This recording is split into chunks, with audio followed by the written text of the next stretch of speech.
Hello, हाँ जी, की हाल-चाल? कैसे हैं आप लोग? आई होप आप लोग सब बढ़िया होंगे, खुश होंगे। मैं बहुत खुश हूँ। तो चलिए इसी खुशी के साथ welcome back to my channel. तो शुरू करते हैं आज की कहानी। बहुत समय पहले की बात है, एक खुशहाल राज्य था, जिसमें एक राजा और रानी रहते थे। उनकी कोई संतान नहीं थी। इस कारण वह दोनों बहुत ही दुखित थे। एक दिन रानी राजमहल के सरोवर के किनारे सूर्य देवता से संतान प्राप्ति के लिए प्रार्थना कर रही थी। तभी सूर्य की एक चमकती किरण वहां पड़े एक पत्थर पर पड़ी और वह पत्थर एक मेंढक में बदल गया।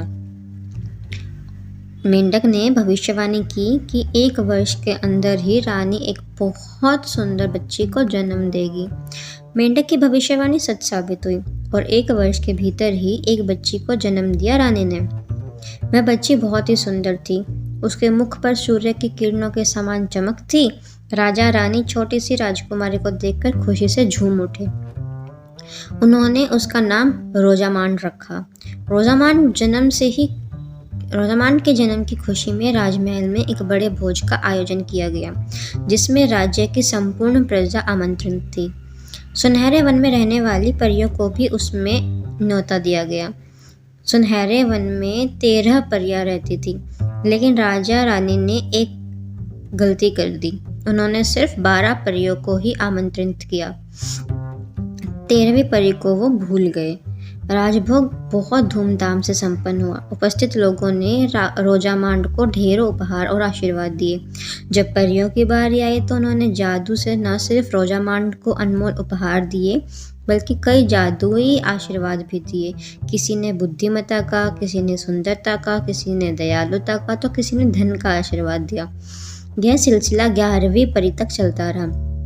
अंत में जब 12वीं परी की बारी आई तो उसके आशीर्वाद देने से पहले ही 13वीं परी वहां पहुंच गई। 13वीं परी राजा और रानी द्वारा राजभोग में न्योता न पाने के कारण बहुत क्रोधित थी। उसने अपने इस अपमान का बदला लेने के लिए रोजामांड को यह श्राप दे दिया कि जब वो 16 साल की होगी तो उसकी उंगली में एक सुई चुभ जाएगी, जिसकी वजह से वो मर जाएगी। इसके बाद बिना एक शब्द कहे वह वहां से चली गई। 13वीं परी के इस श्राप को सुनकर राजा रानी दुखी हो गए।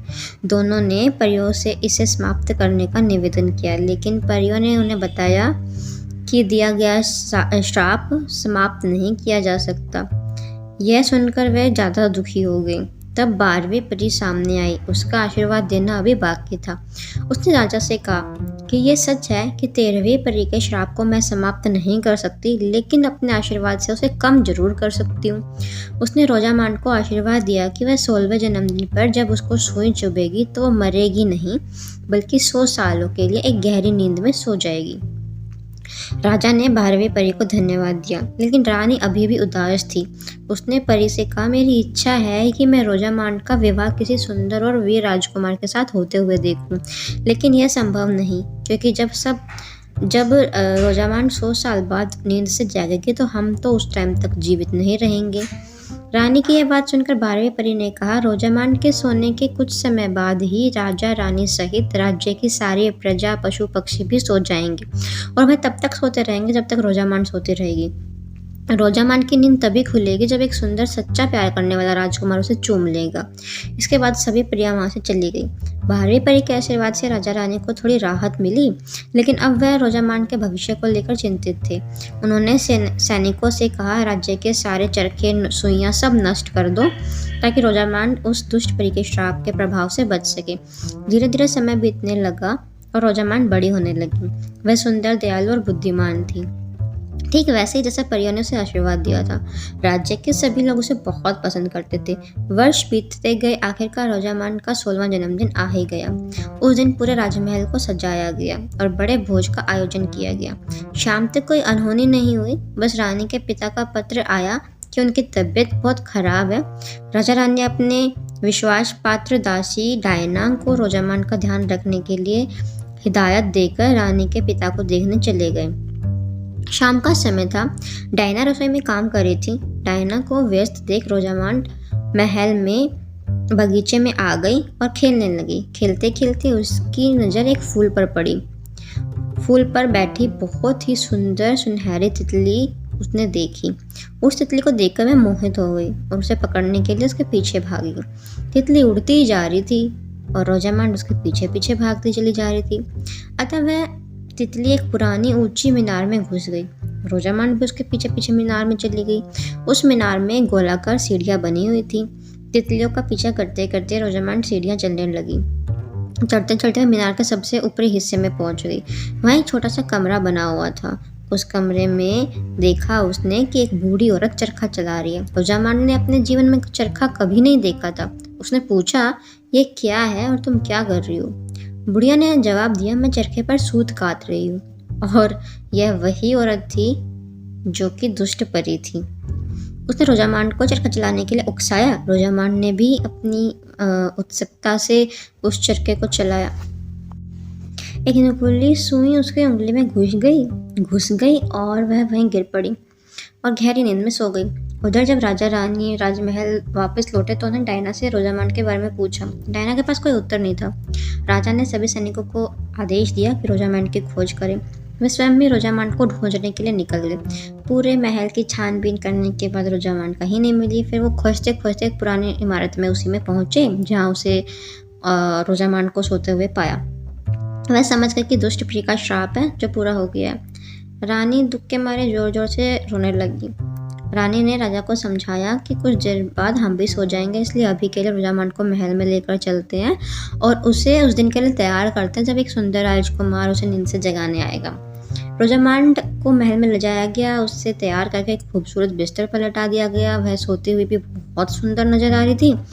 कुछ देर बाद राजा रानी दरबारी सब सो गए। उनके सोने के बाद घनघोर काले बादल राज्य के ऊपर छा गए और पूरा राज्य अंधेरे में डूब गया। राज्य के चारों ओर बहुत सारी झाड़ियाँ, कंटीली जंगली झाड़ियाँ उग गई और राज्य उसमें छुप गया। समय बीतता चला गया। यह किस्से कहानियों में बदल गए। दूर दूर के राजा राजकुमार रोजामांड की कहानी सुनकर बहुत उत्सुकता से उसको पाने की इच्छा के लिए वहाँ आते और कोई भी उस तक पहुँच नहीं पाता। ऐसे करते करते अनेक सैनिकों ने अपनी जान गंवा दी। कुछ समय बाद एक इवान नाम का राजकुमार, जब उसने यह सोती हुई राजकुमार की कहानी सुनी तो वो मन ही मन उसे प्रेम कर बैठा। उसने उस राज्य का पता लगाने के लिए निश्चय किया। वह रोजामांड को नींद से जगाना चाहता था और उस राज्य की खुशहाली फिर से वापस लाना चाहता था। जब राजकुमार इवान के पिता को यह पता चला तो उसने मना किया कि अपनी जान को खतरे में मत डालो, लेकिन इवान नहीं माना और उसकी खोज के लिए निकल गया। कुछ दिनों की यात्रा के बाद उसे वह राजा मिल भी गया और उसने रोजामांड को सोए हुए 100 वर्ष पूरे हो चुके थे। राजकुमार ने राज्य को चारों तरफ की झाड़ियाँ देखी, बट क्योंकि वह बहुत बहादुर था उसने अपना तलवार निकाला और सारी झाड़ियों को काट डाला और वह राज्य में घुस गया। राज्य में घुसकर उसने देखा कि सब सोए पड़े हैं, दरबारी, राजा, रानी, ये वो सब सोए हुए थे। तो वह सीधा सीधा राजकुमारी के कमरे में पहुंचा। उसने राजकुमारी को देखा और वो इतनी सुंदर राजकुमारी को देखकर और भी ज़्यादा उसके प्यार में पड़ गया। उसने उसका हाथ चूमा और राजकुमारी नींद से जाग गई। राजकुमारी भी समझ गई कि वही इंसान है, वही राजकुमार है जो उसे सच्चा प्यार करता है। धीरे धीरे सभी राजा रानी और सभी राज्य के निवासी, दरबारी, पशु पक्षी सब जाग गए और दुष्ट राजकुमारी का श्राप टूट गया।